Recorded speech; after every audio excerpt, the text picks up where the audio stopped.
Sir Ritu గారు press మీట్లో బయటకు వచ్చిన తర్వాత ఇంతమంది కంటెస్టెంట్స్ లో మీకు ఎవరు ఫేక్ అనిపించారు అనగానే భరణి గారు అన్నారు.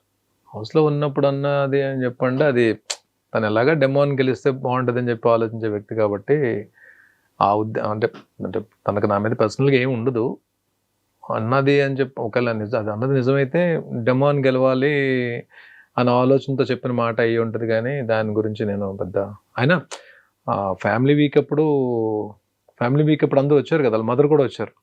వాళ్ళ మదర్ వచ్చినప్పుడు నేను వెళ్ళి నమస్తే అమ్మా అని చెప్పిన భరణి గారు నేను మీకు పెద్ద ఫ్యాన్ అండి చీలాసో స్రవంతి నుంచి అని చెప్పి అన్నారు. ఆవిడ అంత బాగా మనల్ని రిసీవ్ చేసుకుని అంత రెస్పెక్ట్గా మాట్లాడినప్పుడు రీతుది ఏమన్నా అలాంటివి మాట్లాడినా సరే మనం దాన్ని పెద్ద పట్టించుకోవాల్సిన అవసరం లేదు. బట్ రీతు పర్సనల్గా ఏమి ఉండదని నేను చెప్పి అనుకున్నాను. నాకైతే తన మీద పర్సనల్గా ఏమీ లేదు. తను ఒక హౌస్ లో ఉన్నసేపు కంటెస్టెంట్గా చూశాను. ప్లస్ తను ఎక్కడో నాకు దూరంగా ఉన్నప్పుడు కూడా నేనే దగ్గరగా ఉండి, ఎందుకంటే తను కూడా అంటే మీరు వచ్చే ముందు కూడా స్టేజ్ మీద కూడా బర్నన్నా అని చెప్పాను, బర్నన్నా అని చెప్పింది. అన్న అని చెప్పే తన నోట్లోంచి వచ్చేది. అలాంటప్పుడు తను అంటే ఏం మాట్లాడినా తన గురించి పెద్దగా మనం అన్న అని పిలిచిన అమ్మాయి గురించి మనం ఎందుకంటే తను ఏమైనా మాట్లాడినా తెలియకైనా మాట్లాడినా మనం దాని గురించి సీరియస్గా తీసుకోవాల్సిన అవసరం లేదు. బయట మళ్ళీ ఇప్పుడు ఎవరెవరి గురించి కామెంట్స్ చేసుకున్నా సరే ఎండ్ ఆఫ్ ద డే ఏదో ఒక రోజు తను నేను కలిసి వర్క్ చేయాల్సి వస్తుంది కదా, ఎక్కడో ఏదో ప్రాజెక్ట్ వర్క్ చేయాల్సి వస్తుంది కదా. అలా తను కనిపించినప్పుడు నేను మనస్ఫూర్తిగా పలకరించాలి, తను కూడా మనస్ఫూర్తిగా పలకరించాలి. ఇవన్నీ జస్ట్ పార్ట్ ఆఫ్ గేమ్ అండి. మనం దాని గురించి వస్తుంది. సూపర్. అండ్ స్టేజ్ మీదకి వచ్చేసేటప్పటికి అంటే యమదొంగలో డైలాగు లీలగా అంత పెద్ద డైలాగ్ని ఒక సింగిల్ టేక్లో అంత స్ట్రాంగ్గా చెప్పేశారు సార్ కదా. రష్మిక గారు కూడా హార్ట్ని ఇలా ఇచ్చారు మీకు. వచ్చిందా? వచ్చింది. ఎక్కడ పెట్టారు హార్ట్ని? ఎక్కడ పెట్టుకున్నారు? హార్ట్ని ఎక్కడ పెడతామండి? హార్ట్ని మనం ఆవిడ ఏంటంటే అది ఆర్టిస్ట్గా ఆవిడ ఎక్కడో ఇంప్రెస్ అయ్యారు. ఇంప్రెస్ అయ్యి ఇచ్చిన కాంప్లిమెంట్ అది. బట్ సార్ కూడా హోస్ట్ సార్ కూడా భరణి ఫెంటాస్టిక్ భరణి అని చెప్పాను. నాగ్ సార్ చాలా ఈ స్కిట్స్ చేస్తున్నప్పుడు చాలా సార్లు నాగ్ సార్ నన్ను కాంప్లిమెంట్స్ ఇచ్చారు. లక్కీగా మంచి స్కిట్స్ పడ్డాయి. నాకు ఫస్ట్ నుంచి కూడా నాకు డైలాగ్స్ పెద్ద డైలాగ్స్ చెప్పడం నాకు చాలా ఇష్టం. నేను చేసిన టీవీ సీరియల్స్లో కూడా మ్యాక్సిమం అన్ని క్యారెక్టర్స్ కూడా డైలాగ్ ఓరియంటెడ్ క్యారెక్టర్సే పడ్డాయి. అంటే ఎక్కువ పెద్ద డైలాగులు చెప్పే క్యారెక్టర్స్ పడ్డాయి లక్కీగా. స్క్రిప్ట్ చూడకుండా చెప్తారంట కదా సార్, మీకు అసలు ప్రాంప్ట్ ఉండదంట కదా? ప్రాంప్ట్ తీసుకోనండి. సీరియల్స్ కూడా నేను ప్రాంప్ట్ తీసుకోలేదు. ఇది అంటే నేను ఫస్ట్ వర్క్ చేసిన ఆర్టిస్టులు మేబీ అది వాళ్ళ ఇన్ఫ్లుయెన్స్ పడిందేమో.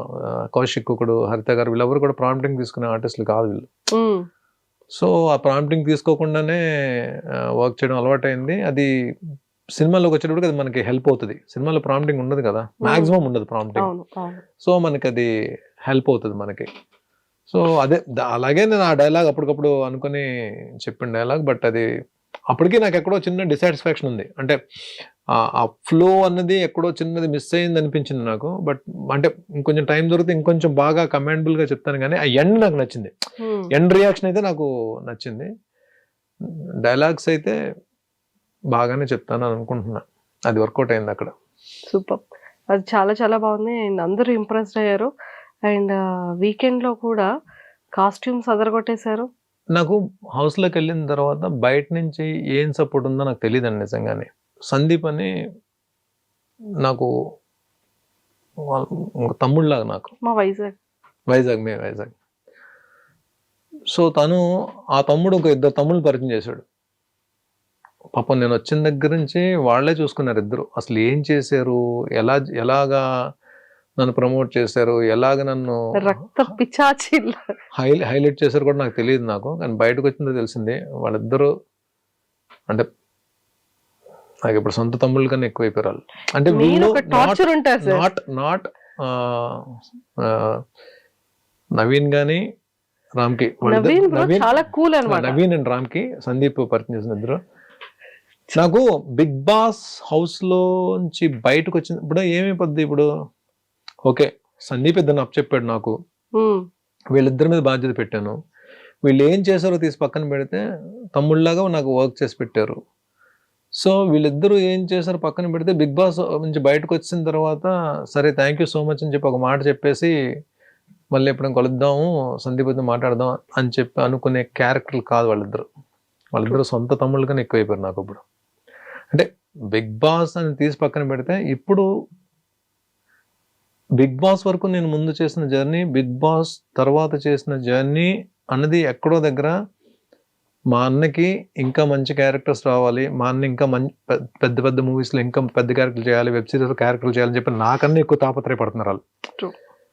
ఒక జెన్యున్గా ఒక వ్యక్తి ఎవరైనా మనకు పరిచయం, మనకు ఫ్రెండ్ అయినా సరే, ఇప్పుడు ఇంత తక్కువ టైంలో బిగ్ బాస్కి వెళ్ళే ముందే పరిచయం అయింది నాకు 4 months ముందు హార్డ్లీ. అంటే బిగ్ బాస్కి వెళ్ళి ఒక 15 రోజులు ముందు పరిచయం. ఈ 3-4 monthsలో నిజంగా వాళ్ళిద్దరూ బయటకు వచ్చిన తర్వాత మీరిద్దరే ఇంత చేశారా, మీరిద్దరూ ఉండి నన్ను ఇంతలా తీసుకెళ్లారా అని చెప్పి నాకు ఆశ్చర్యం వేసింది. అంటే నిజంగానే సొంత తమ్ముళ్ళు అయినా సరే ఎక్కడో దగ్గర బద్దకించేవారేమో తప్ప వీళ్ళు డే అండ్ నైట్ కూర్చొని ఇద్దరు వర్క్ చేశారంటే నేను అదే చెప్తా. నేనేమంటానంటే బిగ్ బాస్ అనేది నాకు కప్పు ఇవ్వలేకపోవచ్చు, కానీ ఆ కప్పుకు సరిపడే ఫైట్ నేను చేశానో లేదో నాకు తెలియదు. కప్పు రాలేదేమో కానీ నా కోసం నిలబడే మనుషులు దొరికారండి. నా కోసం నేను లేకపోతే ఏడ్చే మనుషులు దొరికారు. దివ్య కానీ, సుమన్ కానీ, బయట ఉండి నా కోసం 24 hours round the clock work చేసిన నవీన్ కానీ, రామ్కి కానీ, ఇంకెంతకన్నా ఏం కావాలండి? ఒక మనిషి కోసం నిలబడే మనిషి దొరికేటంటే అది మామూలు విషయం కాదండి. అలాంటి జెన్యూన్ బాండ్స్ దొరకడం చాలా కష్టం. బాండ్స్ అని చెప్పి అంటారు. ఆ బాండ్సే మనం చివరి వరకు నడిపించేవి. ఆ బాండ్సే మనం చెరిపిన తర్వాత పైకెత్తివి కూడా ఆ బాండ్సే. ఇక్కడ బాండ్స్ అని పేరు పెడతాం, కానీ ఆ బాండ్స్ లేకపోతే మనిషి లేడు కదండి. బంధాలు లేకపోతే మనిషి ఎక్కడ ఉన్నాడండి? బంధాలు లేకపోతే మనిషి జీరో. ఇప్పుడు ఆ బంధాలే కదా నేను లోపల ఉన్నా సరే ఇంత పని చేసే నా కోసం. ఆ ఇద్దరు ఏముంది, చిన్నపిల్లలు ఇద్దరు ఇప్పుడిప్పుడే కెరీర్ స్టార్ట్ అయింది. ఇద్దరు ఇంజనీరింగ్ ఫినిష్ చేసి వచ్చారు. ఇద్దరు కుర్రోళ్ళు, ఇద్దరు జెమ్ ఆఫ్ గైస్. ఇద్దరు ఎంత మంచి క్యాండిడేట్స్ అంటే ఇద్దరు అసలు. అంతే, ఒక్కొక్కసారి మనం కొన్ని ప్లాన్ చేసుకోం, అవి జరిగిపోతుంటే మనకి అంటే ఆత్మీయులు అయిపోతారు. మనం చూడండి, ఇప్పుడు నాగబాబు గారు స్టేజ్ మీదకి వచ్చినప్పుడు ఆయన హౌస్లో ఉన్నాను నేను, ఆయన ఫ్యామిలీ వీక్లోకి వచ్చి బర్నీ నా ఆత్మీయుడు, నా తమ్ముడు అని చెప్పి అన్నారు. హౌస్లో ఉండడం వల్లనే కదా అంత నేషనల్ టెలివిజన్లో అంత ప్లాట్ఫామ్ ఉంది. ఆయన వచ్చి ఆ మాట అంటే నాకేంటి అంటే ప్రపంచానికి బర్నీ ఏంటో చెప్పారు, నాకు బర్నీ ఇదని చెప్పి. అలాగే వీళ్ళు నేను బయటకు వచ్చిన తర్వాత రేపొద్దున్న వీళ్ళు నా కోసం ఎంత నిలబడినప్పుడు వాళ్ళ కోసం నేను నిలబడిపోతే వేర్ ఇస్ ద క్యారెక్టర్ ఉంది. True, it's not about life, it's in the reality show also. మనిషి కోసం మనిషి నిలబడడం అన్నది లైఫ్లోనే రియాలిటీ షోలోనే జరుగుతుందండి. అది హ్యాపెన్స్. సార్ చాలా మంది నాగబాబు సార్ స్టేజ్ మీదకి వచ్చిన తర్వాత, మీ సపోర్ట్ అయిన తర్వాత, అండ్ నిహారిక గారు అండ్ నాగార్జున సార్ మాట్లాడుకునే దాంట్లో కూడా అవును డాడీ వచ్చారు, బర్నీ గారు వాళ్ళ ఫ్రెండ్ బర్నీ గారు ఉన్నారు అని చెప్పి డాడీ వచ్చారు అన్నది. కానీ ఇదంతా కూడా ఏంటి అంటే ఓకే నాగబాబు గారు మనిషి, సో నాగబాబు గారి రికమెండేషన్ త్రూ బిగ్ బాస్కి వచ్చారు అనేది చాలా ఎక్కువగా బయట స్ప్రెడ్ అయింది సార్. సో దానికోసం ఏం చెప్తారు మీరు? నాగబాబు గారు ఏమన్నా నువ్వు గేమ్ ప్లాన్ మార్చుకొని చెప్తారా, లేకపోతే నాగబాబు గారు నువ్వేమన్నా ఇక్కడి నుంచి కామెడీ స్టార్ట్ చేయమని చెప్తారా? ఎవరి గేమ్ ఆల్ది. బయట ఆయన ఏం చెప్తారు, ఎవరికైనా సరే బర్నీకి సపోర్ట్ చేయండి అని చెప్తారు. ఆయనకున్న బిజీలో ఆయన ఏంటి ఇప్పుడు అంత తీరుకుంది ఆయనకి. ఆయన ఏంటి ఏపీ స్టేట్కి ఒక ఎమ్మెల్సీ, శాసనమండలి సభ్యుడు, ప్లస్ జనసేన పార్టీ ప్రధాన కార్యదర్శి. ఆయనకి ఎక్కడ టైం ఉంటుందండి? ఎక్కడ టైం ఉంటుంది చెప్పండి? ప్లస్ హెచ్ఆర్లో పార్టీని ఆయన తీసుకెళ్తున్నారు. ఆ ఉన్న టైంలో నేను ఒక క్లోజ్ బ్రదర్ లాగా లేదా నేను ఒక గురువులా భావిస్తాను కాబట్టి సపోర్ట్ చేయడానికి రావాలి కాబట్టి వచ్చారు. పాపం ఒక మాట చెప్పారు బర్నీ గారు. ఎవరికైనా ఏం చెప్తారు? ఇప్పుడు మీరు నన్ను అభిమానిస్తున్నారు, బయట మీరు కానీ లేకపోతే నన్ను అభిమానించే వాళ్ళు ఏం చెప్తారు? బర్నీ బిగ్ బాస్ హౌస్లో ఉన్నాడు, ఓట్లేండి అని చెప్తారు. అంతేగాని దాన్ని మేనేజ్మెంట్ అని పేరు పెడితే అంటే ఎవరికి సపోర్ట్ చేయకూడదా? మనం పాజిటివ్గా ఆలోచిస్తే సపోర్ట్ అవుతుంది, వేరే రకంగా ఆలోచిస్తే అది మేనేజ్మెంట్ అవుతుంది. మేనేజ్మెంట్ అంటే ఏం మేనేజ్ చేస్తారు? బిగ్ బాస్ హౌస్లో బిగ్ బాస్ నాగబాబు గారిని కన్సల్ట్ చేసి నాకేమి బిగ్ బాస్ హౌస్లో ఎంట్రీ ఇవ్వలేదే. 3rd సీజన్కి అడిగారు. 3rd సీజన్ అప్పుడు నేను చాలా బిజీగా ఉన్నాను, వెళ్ళలేకపోయాను. 4th సీజన్ ట్రై చేశారు, అప్పుడు బిజీగా ఉన్నాను, సీరియల్స్లో ఉండే వెళ్ళలేకపోయాను. ఈ సీజన్ ఏంటంటే నేను ఏ సీరియల్స్లో లేను, ఈ సీజన్ అడిగేటప్పటికి వెళ్ళి మాట్లాడుకుని ఆయనతో డిస్కస్ చేసినప్పుడు భరణి వెళ్ళు బాగానే ఉంటుంది కదా అని చెప్పాను. కాకపోతే ఫిజికల్ టాస్క్లు ఇవన్నీ ఉంటాయి కాబట్టి నేను ఆ టైంలో ఫిట్గానే ఉన్నాను కాబట్టి నేను కాల్ తీసుకుని అసలు బిగ్ బాస్ ప్లాట్ఫామ్ అనేది ఏముంటుంది ఒకసారి ఎక్స్పీరియన్స్ చేద్దాం అని చెప్పి నేను వచ్చాను. But I enjoyed. ఏం జరిగింది ఏంటనేది రిజల్ట్ అనేది ఏం తీసి పక్కన పెడితే ఆ వర్డే తప్పది. It's not correct. క్లారిటీ వచ్చేసింది. అండ్ సార్ అంత ఫన్ ఎవ్రీథింగ్ బిగ్ బాస్ జర్నీలో ఎక్సలెంట్ వెళ్ళింది. బిగ్ బాస్ అనేది పక్కకు పెట్టేస్తే స్టేజ్ మీదకి అమ్మగారు అండ్ తల్లి గురువు నాగబాబు సార్ ఇద్దరు రావడం అదొక నెక్స్ట్ లెవెల్ అనిపించింది. నేను అందుకనే బెస్ట్ మెమరబుల్. హౌస్ లోంచి సాష్టాంగ నమస్కారం చేశాను. చూసారా మీరు? మనం పాదాలకి నమస్కారం చేసేది ఎవరికండి? తల్లికి గురువుకే కదా. అవును. నాకు అది నేను నా సంకల్పం, అది నేను గట్టిగా కోరుకున్నా. నేను హౌస్లో ఉన్నప్పుడు వాళ్ళిద్దరు రావాలి ఎట్టి పరిస్థితుల్లో అని చెప్పి అది జరిగింది. నాకు హౌస్లో ఉన్నన్ని రోజుల్లో ద బెస్ట్ మూమెంట్ ఏదైనా ఉందంటే వాళ్ళిద్దరు స్టేజ్ మీదకి రావడం, నేను చూడడం, మా అమ్మని నా ఒకరు అక్కడి నుంచి నాతో మాట్లాడడం నాకు ద బెస్ట్ మూమెంట్. హౌస్లోనే కాదు, నా లైఫ్లోనే అది ఒక బెస్ట్ మూమెంట్ అవుతుంది. అంటే నేను ఒక రియాలిటీ షోలో ఉన్నప్పుడు వాళ్ళిద్దరు రావడం, ఈ ప్రపంచం మొత్తం నా తల్లి నా గురువుని చూడడం, నాగబాబు గారికి నేనేంటి ఈ ప్రపంచానికి తెలియడం, ఇంతకన్నా నాకేం కావాలి?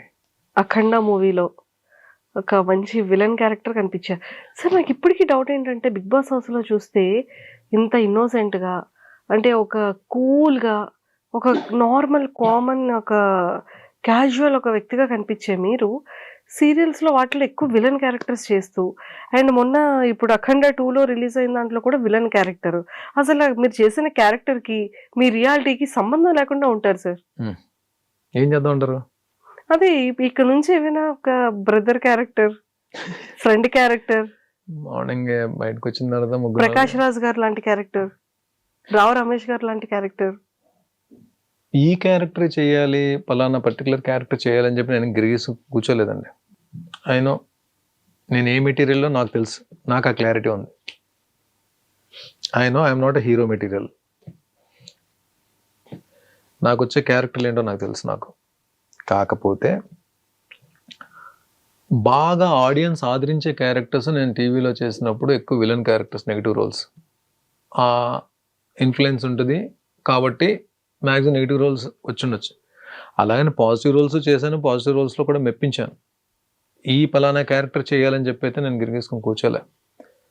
నేను అదే ఈ ఇంటర్వ్యూ సందర్భంగా నేను అందరి డైరెక్టర్స్కి, టీఎఫ్ఐ తెలుగులో ఉన్న అందరి డైరెక్టర్స్కి వినమ్రంగా నమస్కరిస్తూ రిక్వెస్ట్ చేసేది ఏంటంటే, భరణి ఏ క్యారెక్టర్ అని చేస్తాడు. అది 1 డే క్యారెక్టరా, 2 days క్యారెక్టరా, నెగిటివ్ క్యారెక్టరా, బ్రదర్ క్యారెక్టరా, ఫాదర్ క్యారెక్టర్, యంగ్ ఫాదర్ క్యారెక్టరా, ఏ క్యారెక్టర్ అని చేయడానికి సిద్ధంగా ఉన్నానండి.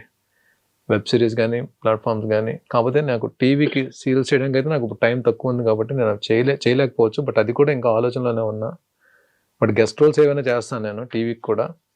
షోస్ ఏమైనా ఉన్నా షోస్కి అటెండ్ అవుతాను, చేస్తాను. బట్ మూవీస్లో కానీ, వెబ్ సిరీస్లో కానీ ఏ క్యారెక్టర్ అయినా చేయడానికి సిద్ధంగా ఉన్నానండి. బట్ చేస్తున్నాను కూడా. ఆల్రెడీ ఇప్పుడు నాకు షూటింగ్స్ జరుగుతున్నాయి, స్టార్ట్ అయిపోయింది షూటింగ్. కొన్ని షూటింగ్స్ ఆల్రెడీ ఆన్లో ఉన్నాయి. ఇప్పుడు జాన్ నుంచి ఒక షూట్ స్టార్ట్ అవుతుంది. ఇంకెంత జాన్ వచ్చేస్తుంది కదా సార్. వెబ్ సిరీసా? మూవీ అండి. మూవీ స్టార్ట్ అవుతుంది. ఇంకొక సర్ప్రైజ్ కూడా మీకు జరుగుతుంది. బిగ్ బాస్ నుంచి బయటకు వచ్చే ముందు ఏం జరిగాయి, ఏ ప్రాజెక్ట్ ఎంటర్ అవుతున్నాను అన్నది అది ఇప్పుడు నేను ఇక్కడ రివీల్ చేయట్లేదు. నేను లాస్ట్ ఇంటర్వ్యూలో కూడా పెద్ద ప్రాజెక్ట్ చేయబోతున్నాను చెప్పాను కదా, అది కూడా అనేపోతుంది. జాన్ నుంచి నాకు 3 movies షూట్ స్టార్ట్ అవుతున్నాయి, బ్యాక్ టు బ్యాక్. అబ్బా సూపర్.